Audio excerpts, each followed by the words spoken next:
Voilà, oui, les nouvelles routes de la soie. Le projet donc, qui est connu sous son sigle anglais, le OBOR, hein, One Belt, One Road, une route, une ceinture, les nouvelles routes de la soie, est au cœur de la stratégie chinoise, ça a déjà été dit, donc je ne reviendrai pas là-dessus, pour les décennies à venir. Mais néanmoins, on doit remarquer qu'à l'échelle de l'Empire du Milieu, comme s'appelle même la Chine, je pense, c'est-à-dire que le centre du monde, que ce gigantesque projet est de nature à bouleverser la donne dans ce que les géopoliticiens appellent le heartland asiatique, c'est-à-dire en gros la Chine et la Russie et de toute leur mouvance, donc au centre du monde. Suivant le dicton, enfin ou l'adage des géopoliticiens qui gouvernent ce heartland, donc ce cœur du monde, centré autour de la Russie et de la Chine, domine l'île-monde, et qui gouverne l'île-monde domine le monde. Autrement dit, ils sont de naissance et presque par privilège divin le centre du monde et ils détiennent les clés de la maîtrise du monde. Alors, le projet de route de la soie devrait changer la donne dans cette région du Heartland. Mais il devrait également inaugurer une ère nouvelle pour ce que les géopoliticiens anglo-saxons appellent la ceinture verte musulmane, qui est une partie de la troisième partie du monde, la ceinture de Rimland, qui sépare donc le Heartland, le cœur du monde, des puissances de la mer et des îles périphériques et des territoires périphériques, c'est-à-dire notamment les États-Unis, la Grande-Bretagne, voire la France, et puis d'autres pays insulaires ou pas tellement périphériques, mais enfin comme le Japon, qui ont créé des empires de la mer. Ces territoires périphériques et ces îles ne sont pas du tout périphériques et marginaux, puisque ça comprend les deux Amériques, la moitié sud du continent africain et toutes les marges du continent asiatique, ainsi que des parties de l'Europe occidentale. Alors, la ceinture verte musulmane, c'est une zone qui couvre le monde arabe et le monde musulman, elle s'étend de l'Atlantique au Pacifique. Et finalement, elle s'étend sur une bande qui fait à peu près 50 degrés de latitude, du cœur de la Russie jusqu'à l'équateur quasiment.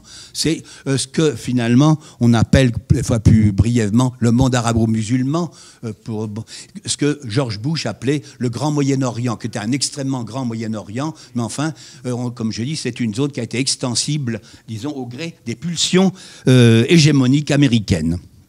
Alors, depuis, en réalité, la position de cette ceinture verte, dont font partie les trois pays que je vais aborder, ce n'est pas une zone qui est facile en situation, puisque se trouve prise en sandwich entre la Russie et la Chine d'une part, qui souhaiteraient la contrôler, en tout cas de l'avoir pour allié, et puis les empires de la mer qui souhaiteraient s'en emparer, notamment pour juguler leurs rivaux de l'Eurasie. Alors donc c'est une zone extrêmement sensible qui en elle-même est un enjeu, un théâtre qui est convoité pour sa richesse en ressources naturelles, en ressources humaines et pour son tropisme d'unité lié notamment à une unité de religion. Bon.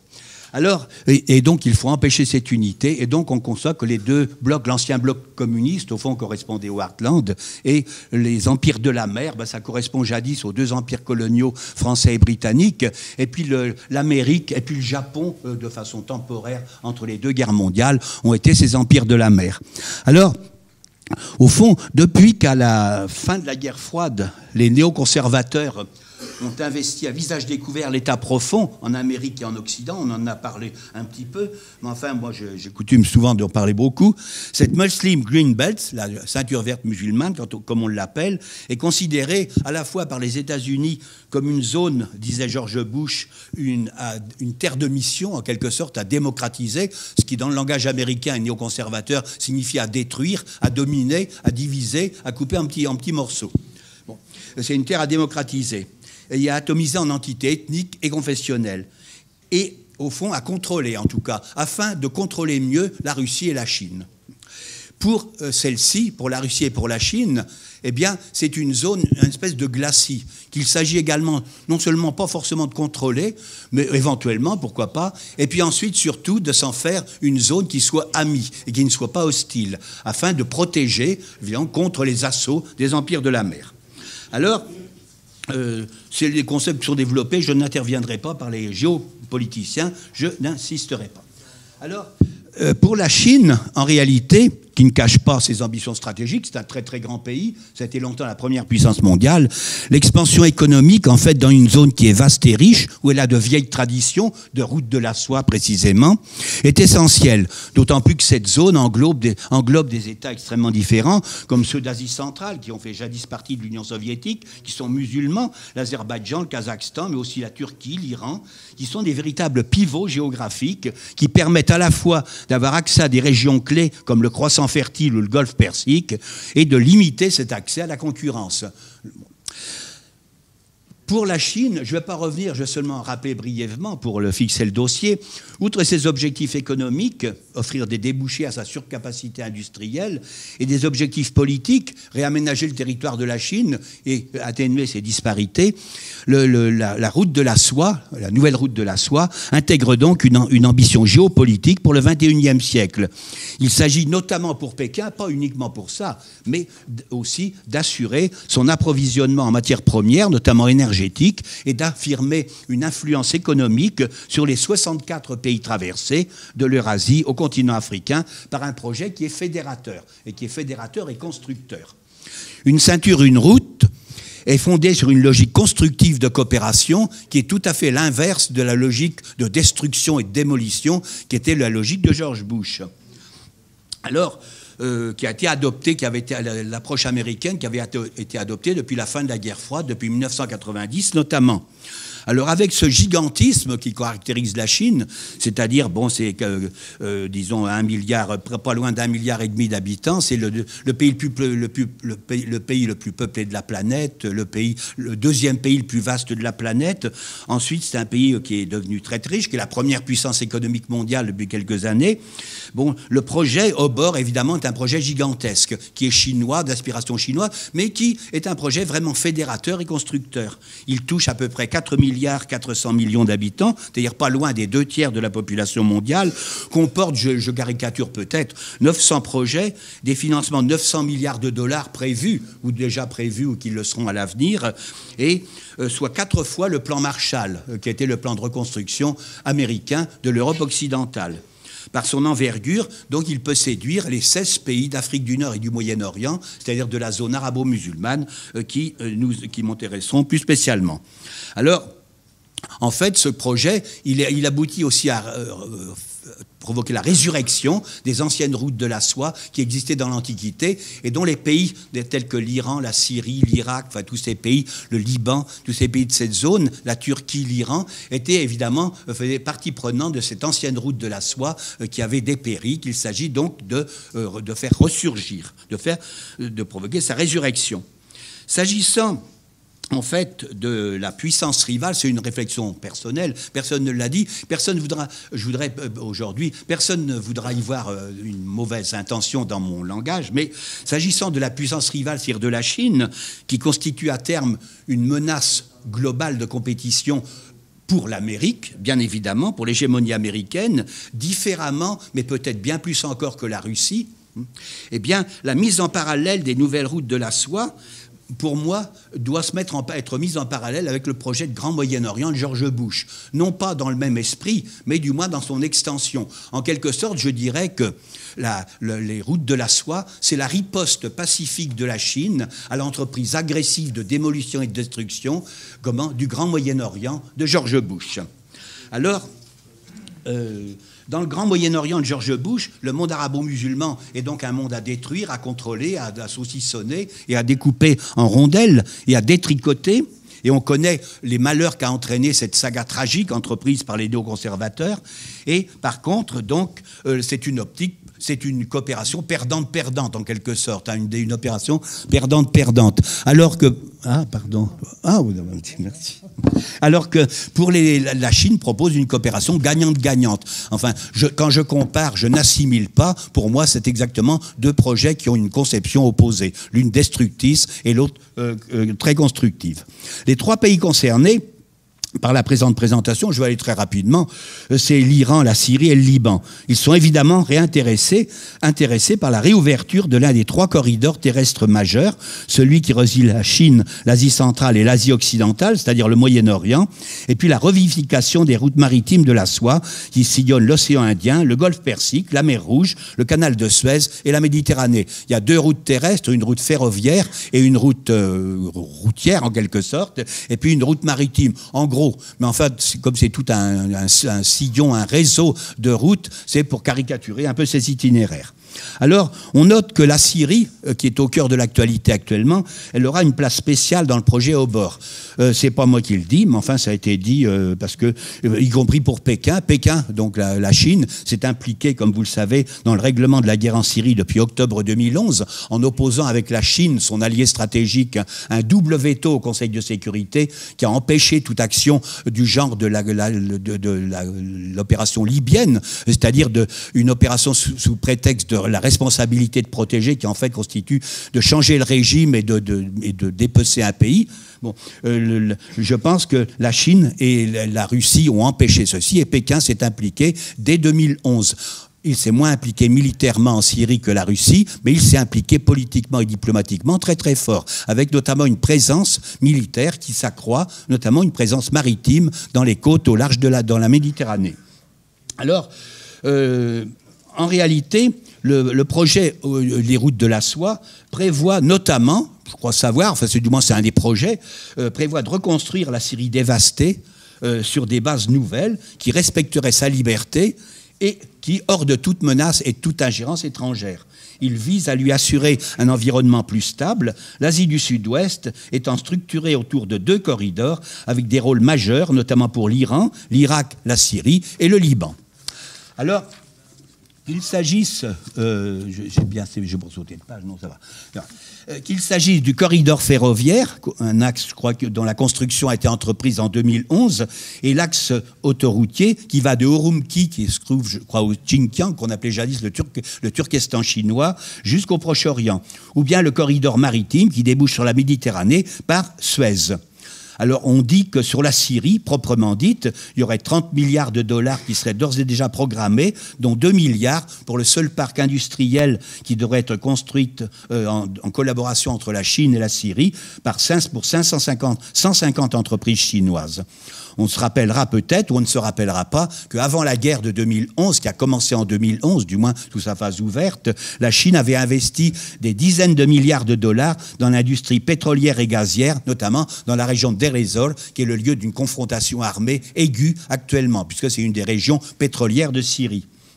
Alors, dans cette perspective, je te signalerai, puis ça a déjà été resignalé, qu'il y avait le projet de l'Institut Schiller, le pont terrestre mondial, qui s'insère fort bien, je dirais, dans ce projet, puisqu'il réserve lui-même une place spécifique à la reconstruction de l'Asie du Sud-Ouest, en écho à la stratégie des 5 mers, à laquelle se référait le président Bachar el-Assad dès 2004, c'est-à-dire il y a 13 ans de ça, appelant à la création d'un réseau d'infrastructures dans la région entre la Méditerranée, l'océan Indien, la mer Rouge, la mer Caspienne et la mer Noire. Selon les autorités syriennes, ça se trouve bien, puisqu'il y a 3 pays qui auraient la priorité pour la reconstruction du pays, de la Syrie dévastée. La Syrie debout, l'État syrien est debout et fonctionne toujours, n'a pas été vaincu, mais la Syrie est dévastée au moins aux 2 tiers. Alors ça fait du dégât évidemment, et il s'agit de reconstruire, mais pas sur n'importe quelle base, selon le vieux schéma qui consiste à mettre des bailleurs de fonds qui imposent leur position, parce que ce sont des bailleurs de fonds occidentaux, et puis le gouvernement syrien qui est amené à dire oui, oui, oui, pour les pays qui l'ont détruit. En fait, donc, ce serait pas très logique, et c'est pas comme ça. Donc le projet chinois, en fait, et le projet des routes de la soie est beaucoup plus convaincant et beaucoup plus séduisant pour un gouvernement comme la Syrie qui choisit ses reconstructeurs. Selon les autorités syriennes, la Chine, la Russie et l'Iran auront donc la priorité absolue concernant les projets de reconstruction, notamment dans le domaine des infrastructures. Alors, il est déjà prévu que la Banque asiatique d'investissement pour les infrastructures, qui finance les routes de la soie, interviendra au Syrie dans les secteurs agricoles et industriels, sans oublier les télécommunications et les communications et les connexions entre la Syrie, l'Irak et l'Iran, le trio qui doit constituer dans l'optique de la Chine une plateforme incontournable de One Belt, One Road. Le Liban, je vais en dire comme... le Liban est également concerné par les routes de la soie. C'était un des pays qui était concerné dans les pays étapes de la route de la soie jadis, autant jadis, où je n'étais pas né. Le Liban est concerné par les routes de la soie. Au Liban, ça prend le nom de le projet Une ceinture, une voie au Liban, de Pékin à Beyrouth, qui a été lancé en novembre 2016 par un groupe libanais qui s'appelle Fransa Bank et d'autres partenaires libanais ou chinois, notamment l'Association chinoise pour l'amitié avec les peuples étrangers. L'objectif étant d'attirer des investisseurs et industriels chinois vers les secteurs productifs. Alors ça comporte notamment, le Liban est concerné notamment par un corridor ferroviaire et routier entre la Chine et l'Europe qui devrait passer par le Liban, comme passait la route de la soie dans certains de ses aspects il y a un certain nombre de siècles. Un accord de coopération a d'ailleurs été signé à Pékin récemment, en septembre 2017, donc il y a 2 mois, par le ministre libanais de l'économie et du commerce dans le cadre de cette nouvelle route de la soie. Les 2 pays s'engagent à renforcer leurs liens et leur coopération dans tous les domaines, dans le domaine des infrastructures et des investissements. Je note qu'il y a eu 2 ou 3 accords de signés, d'abord entre la Fédération des chambres libanaises de commerce et d'industrie et le CCIRS, la Chambre de commerce internationale de la route de la soie, puis un 2e accord entre le Conseil municipal de Beyrouth et une alliance régionale de groupes de villes chinoises, des villes chinoises, de villes de Chypre, d'Iran, voire de Turquie. Et un autre accord avec les chambres de commerce arabes. Alors, ensuite, je voudrais parler de l'Iran. L'Iran, évidemment, était disposé à s'engager très fortement dans la route de la soie avec ses voisins, l'Irak, la Syrie, le Liban, éventuellement. Alors, ce qui facilitera l'ouverture de son corridor qui relie Téhéran à la Méditerranée. On sait que c'est un des rêves de l'Iran d'avoir un corridor qui soit sans encombre pour faire communiquer l'Iran directement avec la Méditerranée via donc l'Irak, la Syrie, le Liban et pour donner un débouché en quelque sorte sur la Méditerranée. Un débouché que l'Iran n'a pas et qu'il voudrait avoir pour des régions géostratégiques. Alors, la Chine, en fait, a toujours maintenu des relations commerciales avec l'Iran en dépit des sanctions. Elle a en quelque sorte permis à l'Iran de contourner les sanctions, mais en tout bien tout honneur, ça n'était que justice, et les sociétés chinoises y ont massivement investi. En janvier 2016, le président Xi Jinping signait à Téhéran 18 accords de coopération qui devaient porter le commerce annuel à 40 milliards de dollars. On en prévoyait 600 milliards à terme. Tout est grand, il y a beaucoup de Chinois, il y a beaucoup de milliards de dollars en jeu. Alors, l'Iran, on notera, joue un rôle majeur en matière de sécurité énergétique de la Chine, notamment depuis l'accord nucléaire de 2015. C'est redevenu son premier client pour le pétrole avec 575 000 barils jour, 9% du total. On notera que plusieurs dizaines de milliards de dollars sont déposés de façon courante par les Iraniens auprès dans des banques chinoises pour régler des importations, pour régler des achats. Alors certains trouveront que c'est pas très très juste, mais après tout, les Iraniens ne sont pas forcés de le faire. Hein. Ils ont leur entière liberté de choix. Dans le cadre des routes de la soie, le projet essentiel porte sur la construction qui a été lancée en février 2016 d'une ligne de TGV qui va donc de Urumqi, la capitale du Xinjiang, hein, c'est-à-dire du Turkestan chinois, on l'appelle comme ça vulgairement, jusqu'à Téhéran, qui fait une ligne de 3200 km et qui traverse le Kazakhstan, le Kirghizistan, l'Ouzbékistan et le Turkménistan. Pour Pékin, il est vital d'intégrer l'Iran dans l'OBOR en raison de sa position stratégique et de son importance économique, puisque les relations entre les 2 pays, y compris commerciales, ont une valeur stratégique pour les 2 pays.